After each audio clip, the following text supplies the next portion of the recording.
Selamat siang teman-teman, kembali lagi dengan saya yang akan mengajar kalian dalam materi komponen dalam jaringan WAN. Untuk itu, sebelumnya saya absen terlebih dahulu ya. Untuk yang pertama, Rahmatul Ummah, apakah hadir? Hadir, Bu. Baik.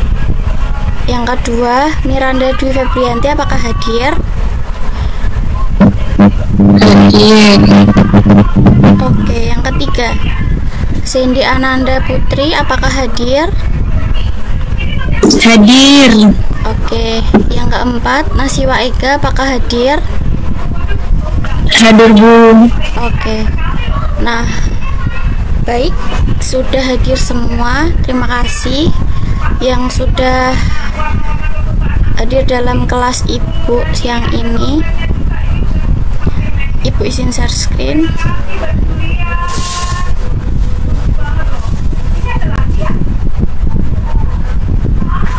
Apakah terlihat?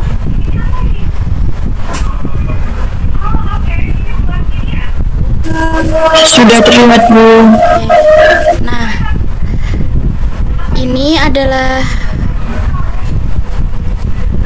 komponen dalam jaringan WAN. Nanti Ibu akan share paketnya dalam bentuk PDF, bisa kalian pelajari sendiri dan nanti akan ada tugas di akhir yang bisa kalian kerjakan.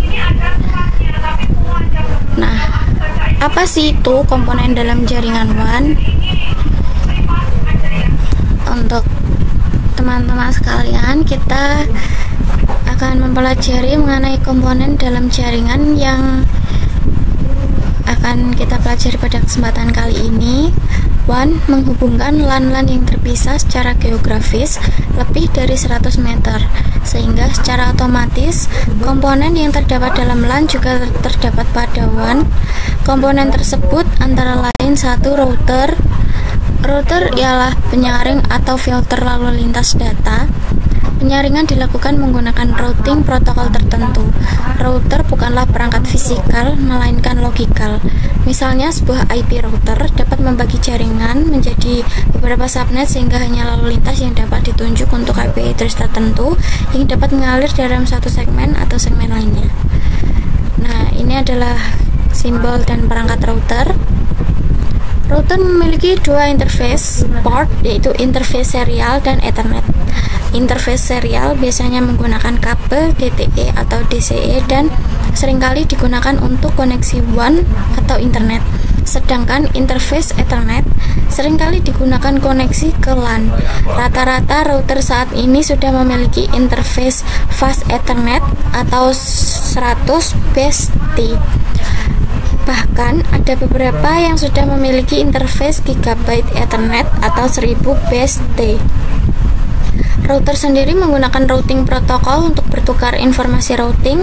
Routing protokol memungkinkan router untuk mengetahui informasi dari router lain yang berada di jaringan sehingga data bisa dikirim pada tujuan yang tepat.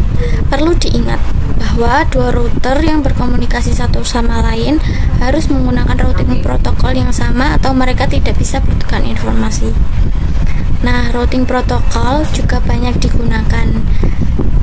Beberapa di antara lain yaitu RIP versi 1, RIP versi 2, IGRP atau Interior Gateway Routing Protocol, EIGRP atau Exterior Gateway Routing Protocol, OSPF atau Open Shortest Path First, ISIS, BGP, Boarding Gateway Protocol, dan Static Router. Nah, ini yang kedua yaitu switch. Ini ada gambar switch yang tidak asing bagi kalian. Switch dikenal juga dengan istilah LAN switch, merupakan perluasan dari bridge. Ada dua buah arsitektur switch sebagai berikut. Yang pertama, good throw. Kelebihan dari arsitektur switch ini terletak pada saat sebuah paket datang, switch hanya perlu memperhatikan alamat tujuan sebelum diteruskan ke segmen selanjutnya. Untuk yang kedua, store dan forward. Switch ini menerima dan menganalisis seluruh isi paket sebelum meneruskan ke tujuan dan untuk Selanjutnya, memerlukan waktu. Keuntungan menggunakan switch apabila switch tersebut merupakan base Ethernet adalah karena setiap segmen jaringan memiliki bandwidth 10 Mbps penuh dan 100 Mbps apabila base Ethernet dan tidak terbagi seperti pada hub. Nah, ini adalah hub. Hub adalah suatu perangkat yang memiliki banyak port. Hub akan menghubungkan beberapa node komputer sehingga akan membentuk suatu jaringan dengan topologi star. Pada jaringan yang umum, sebuah port akan menghubungkan hub dengan komputer server. Sementara itu, port yang lain digunakan untuk menghubungkan hub dengan node. Hub hanya menghubungkan user untuk berbagi jalur yang sama. Pada jaringan tersebut, setiap user hanya akan mendapatkan kecepatan dari bandwidth yang ada. Misalkan jaringan yang digunakan adalah Ethernet 10 Mbps dan pada jaringan tersebut tersambung 10 unit komputer. Nah, jika semua komputer tersambung ke jaringan secara bersama, maka bandwidth yang dapat digunakan oleh masing-masing user rata-rata adalah 1 Mbps. Nah, untuk selanjutnya yaitu kabel. Nah, kabel itu digunakan dalam jaringan WAN ada dua jenis. Yang pertama kabel UTP, ada dua buah jenis kabel UTP yaitu shielded dan unshielded. Shielded adalah kabel yang memiliki selubung pembungkus. Nah, sedangkan untuk unshielded tidak memiliki selubung pembungkus. Untuk koneksinya digunakan konektor RJ11 atau RJ45. Nah, ini adalah kabel UTP yang tidak asing bagi kalian. Nah, untuk UTP cocok untuk jaringan dengan skala dari kecil hingga besar. Dengan menggunakan UTP, jaringan disusun berdasarkan topologi star dengan hub sebagai pusat. Kabel ini umumnya lebih reliable dibanding dengan kabel koaksial lainnya. Ada beberapa kategori dari kabel UTP. Yang paling baik adalah kategori 5. Ada dua jenis kabel yaitu straight through dan crossed. Kabel straight through dipakai untuk menghubungkan komputer ke hub, komputer ke switch atau switch ke switch. Kabel cross digunakan untuk menghubungkan ke hub atau router ke router. Sama jenis. Untuk kabel kategori 5 dan 8, kategori 5 ada 8 buah kabel kecil di dalamnya yang masing-masing memiliki kode warna. Akan tetapi hanya kabel 1, 2, 3, dan 6. Walau demikian, kedelapan kabel tersebut semuanya terhubung dengan jack. Untuk kabel straight through, kabel 1, 2, 3, dan 6 pada suatu ujung juga di kabel 1, 2, 3, dan 6 pada ujung lainnya. Nah, sedangkan untuk kabel cross, ujung yang satu adalah kebalikan dari ujung yang lain, 1 menjadi 3 dan 2 menjadi 6. Kabel DTE atau DCE, ini adalah foto gambar dari kabel DCE dan DTE. Sama.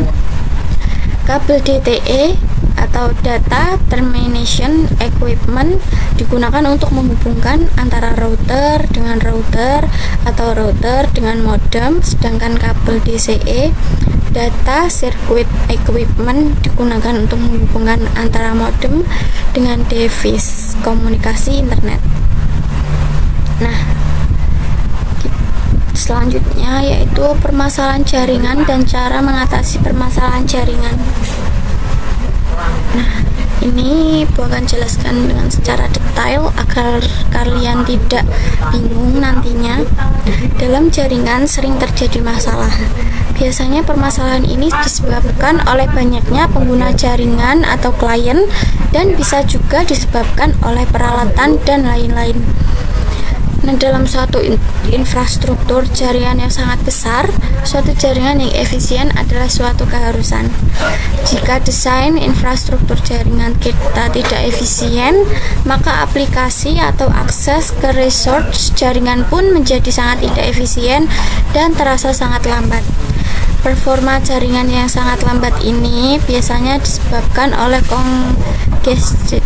congestion jaringan, banjir paket pada jaringan, di mana traffic data melebihi dari kapasitas bandwidth yang ada sekarang. Kalau boleh diibaratkan seperti jalanan ibu kota pada jam sibuk, kapasitas jalan tidak mencukupi dengan berjubelnya jumlah kendaraan yang memadati jalanan. Akibatnya adalah kemacetan yang luar biasa. Kalau pada hari libur, maka jalanan terasa lenggang dan Anda bisa memacu kendaraan dengan cepat.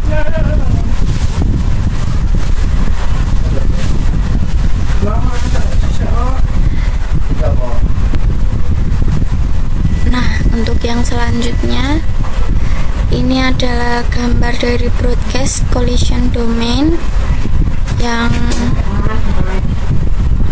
ini saya perbesar agar kalian bisa melihatnya.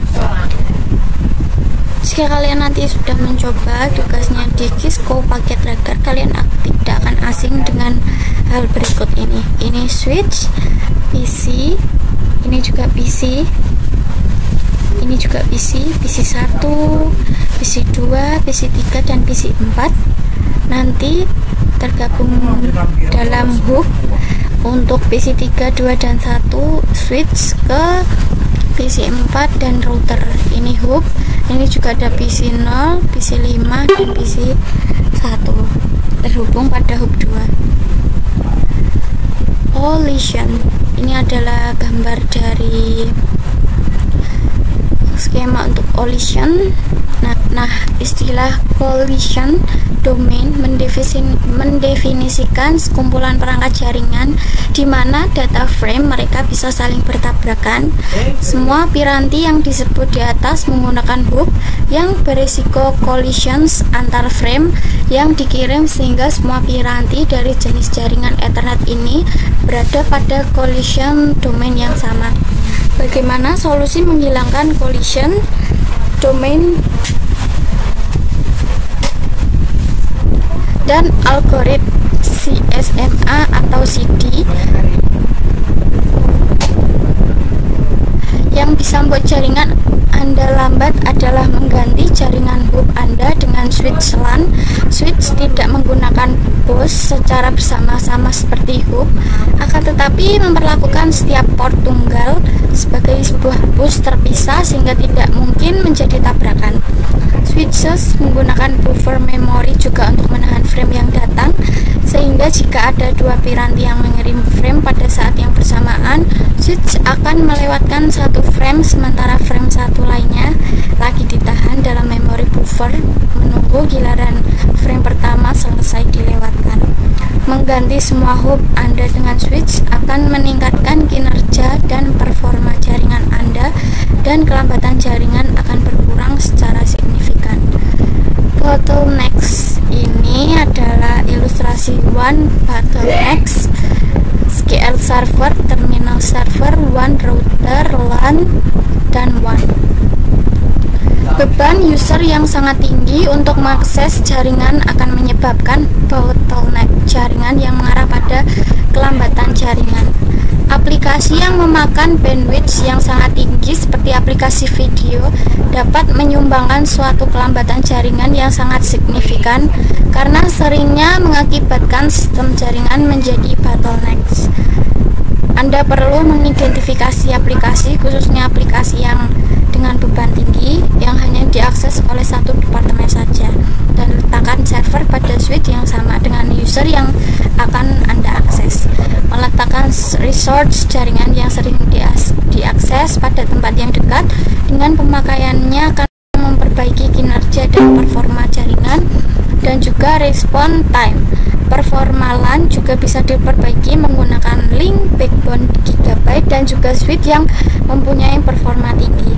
Jika sistem jaringan menggunakan beberapa segmen, maka penggunaan switch layer 3 akan dapat menghasilkan jaringan yang berfungsi pada mendekati kecepatan kabel dengan latensi minimum dan secara signifikan mengurangi jaringan yang lambat. Nah, ini selanjutnya yaitu serangan Trojan virus. Ini adalah virus Trojan yang mungkin asing.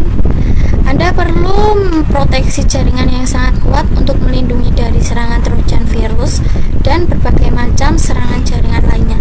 Software antivirus yang diinstal terpusat pada server antivirus yang bisa mendistribusikan data signature secara otomatis kepada klien setidaknya akan memberikan peringatan dini kepada klien jika ingin mendapatkan perlindungan yang sangat solid dan proaktif. Maka software keamanan jaringan corporate Bitdefender Corporate Security adalah solusi manajemen dan keamanan bisnis yang sangat tangguh dan mudah digunakan yang bisa memberikan perlindungan secara proaktif terhadap serangan virus, spyware, roguish, spam, phishing, dan malware lainnya. Bitdefender Corporate Security menaikkan produktivitas bisnis yang mengurangi biaya akibat malware dan lainnya dengan cara memusatkan administrasi, proteksi, dan kendali workstation, sekaligus juga file-file email dan trafik internet di dalam jaringan korporat Anda.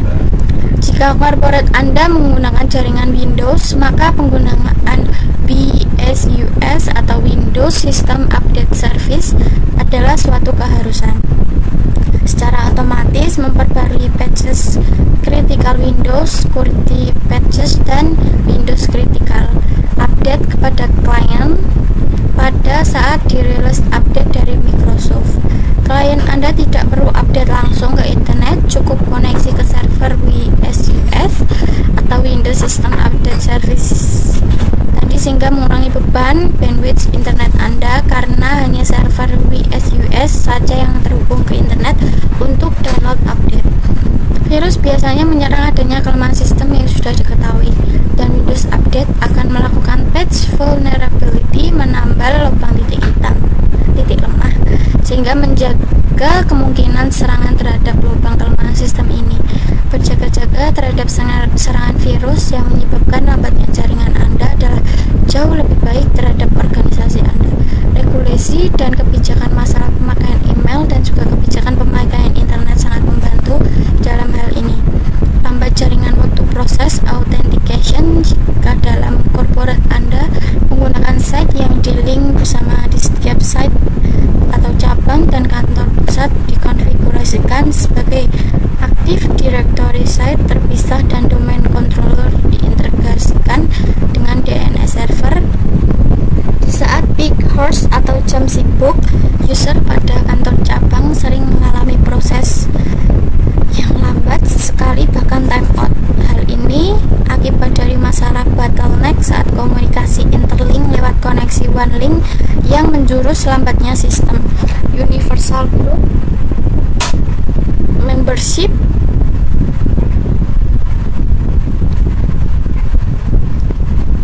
pada link lambat saat user logon ke jaringan. Global Catalog memberikan informasi Universal Group Membership account tersebut kepada domain controller yang sedang memproses informasi logon tersebut.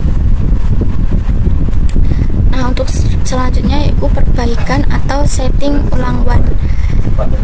Perbaikan atau setting ulang jaringan WAN merupakan supaya tindak lanjut dari kegiatan network monitoring, terutama ketika terjadi kerusakan koneksi. Upaya perbaikan ditujukan kepada kerusakan yang terjadi pada hardware, misalnya tidak berfungsinya salah satu bagian dari hardware. Selama perbaikan dilakukan, maka jaringan dapat tetap berjalan dengan memfungsikan komponen cadangan sebagai penggantinya.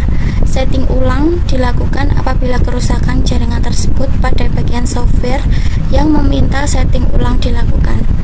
Setting ulang dapat dilakukan dengan 3 cara, yaitu 1. Dengan mengembalikan dahulu konfigurasi ke kondisi default konfigurasi vendor atau dikenal dengan istilah reset. Yang kedua, dengan melakukan setting ulang pada bagian yang mengalami kerusakan saja. Nah, itu adalah materi mengenai komponen dalam jaringan WAN. Untuk kesimpulan itu sendiri, yaitu WAN atau Wide Area Network, jaringan ini beroperasi dalam area yang lebih luas dari LAN. Biasanya jaringan WAN berfungsi untuk menghubungkan LAN yang berada terpisah secara geografis. Biasanya digunakan juga untuk full-time atau part-time connectivity antar daerah, dan juga untuk public service seperti email. Alat yang biasa digunakan di jaringan ini adalah router. Nanti bisa kalian tanyakan sekarang. Oke. Siapa nih yang mau bertanya?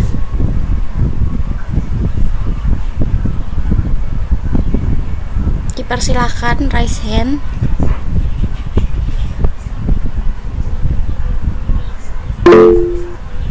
Oke, untuk Cindy silahkan, apa yang ingin ditanyakan? Baik, terima kasih atas waktunya. Tadi kan sudah dijelaskan tentang jaringan WAN ya. Mau tanya, sebutkan dan jelaskan cara mengatasi faktor-faktor yang menyebabkan terjadinya kerusakan jaringan WAN. Oke, baik. Oke, baik. Ibu langsung jawab ya, biar tidak lupa. Nah, untuk mengatasi faktor-faktor yang menyebabkan kerusakan jaringan WAN, beberapa langkah yang bisa diambil antara lain: 1. Pemeliharaan rutin, melakukan pemeriksaan dan pemeliharaan berkala pada perangkat jaringan untuk mendeteksi dan memperbaiki masalah sebelum menjadi serius. Yang kedua, penggantian perangkat yang usang, mengganti perangkat keras yang sudah tua atau rusak dengan yang baru. Untuk yang ketiga, peningkatan keamanan, menggunakan firewall, antivirus, dan enkripsi untuk melindungi jaringan dari serangan siber. Untuk yang keempat, pengelolaan beban jaringan atau memastikan jaringan tidak kelebihan beban dengan manajemen trafik yang baik dan peningkatan kapasitas jika diperlukan. Untuk yang kelima, penggunaan UPS atau menggunakan uninterruptible power supply untuk melindungi perangkat jaringan dari pemadaman listrik. Untuk yang keenam, pelatihan staf atau melatih staf IT untuk mengkonfigurasi dan mengelola jaringan dengan benar serta merespon masalah dengan cepat. Untuk Cindy, apakah terjawab? Iya, sudah, terima kasih. Oke, baik. Untuk selanjutnya, siapa yang ingin bertanya?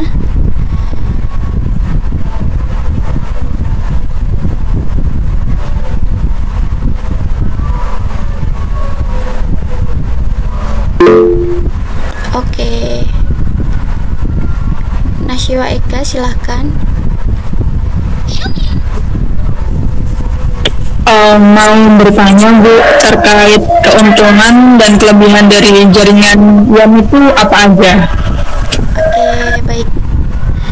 Ibu langsung jawab.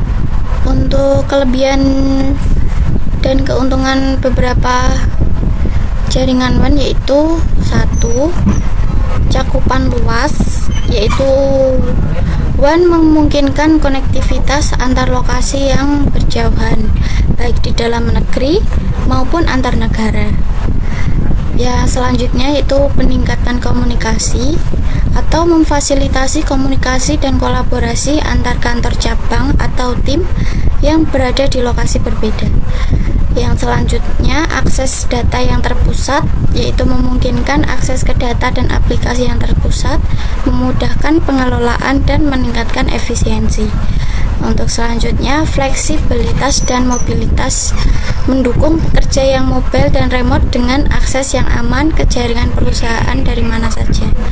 Untuk yang terakhir yaitu pengurangan biaya operasional, mengurangi biaya komunikasi dan transfer data antar lokasi dibandingkan dengan metode tradisional seperti telepon atau pengiriman fisik. Untuk Nasyiwa Ega, apakah terjawab? Sudah Ibu, terima kasih. Untuk selanjutnya yang ingin bertanya siapa? Oke, Miranda Dwi Febrianti silahkan bertanya. Baik, apakah suaranya sudah terdengar? Sudah. Perkenalkan, saya Miranda Dwi Febrianti. Izin bertanya, tadi kan Mbak Zeli sudah bertanya cara mengatasi kerusakan plastik. Terus biasanya itu ditemukan faktor-faktor apa saja ini yaitu penyebab terjadinya kerusakan plastik. Oke, baik. Terima kasih untuk pertanyaannya. Faktor-faktor yang menyebabkan terjadinya kerusakan pada jaringan. Oke, Ibu akan langsung jawab. Kerusakan pada jaringan WAN bisa disebabkan oleh berbagai faktor, yaitu masalah perangkat keras atau kerusakan pada router, switch, atau perangkat jaringan lainnya. Yang selanjutnya, gangguan fisik, kabel yang putus atau rusak akibat kecelakaan. Selanjutnya, gangguan lingkungan, cuaca ekstrim, petir, atau interferensi elektromagnetik. Untuk selanjutnya, kesalahan konfigurasi, pengaturan yang salah pada perangkat jaringan. Selanjutnya, serangan keamanan, biasanya virus, malware, atau serangan siber lainnya. Selanjutnya, kelebihan beban, biasanya penggunaan jaringan yang melebihi kapasitas. Untuk yang terakhir, kegagalan listrik, atau biasanya pemadaman listrik yang menyebabkan perangkat jaringan mati mendadak. Untuk Mbak Miranda, apakah terjawab? Sudah. Terima kasih. Oke, sama-sama. Selanjutnya, apakah ada yang bertanya lagi? Oke, Rahmatul Umah, silahkan.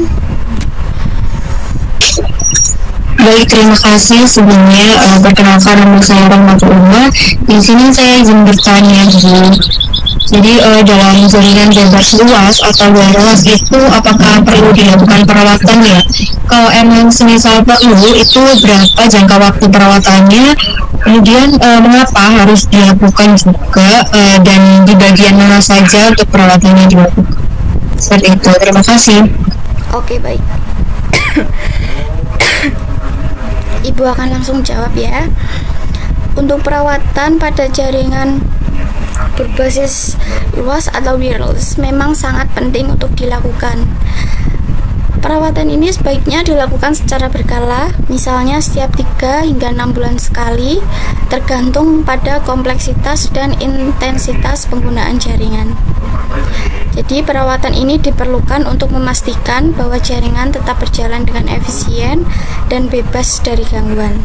Beberapa bagian yang perlu diperhatikan dalam perawatan ini meliputi perangkat keras seperti router, switch, dan access point, perangkat lunak, firmware, dan software jaringan, serta koneksi fisik, kabel atau antena. Perawatan meliputi pembersihan perangkat, pembaruan firmware, pengecekan dan pergantian kabel yang rusak, serta pengujian kinerja jaringan untuk mendeteksi dan mengatasi masalah yang mungkin timbul. Itu adalah jawabannya. Apakah terjawab untuk Mbak Rahmatul Umah?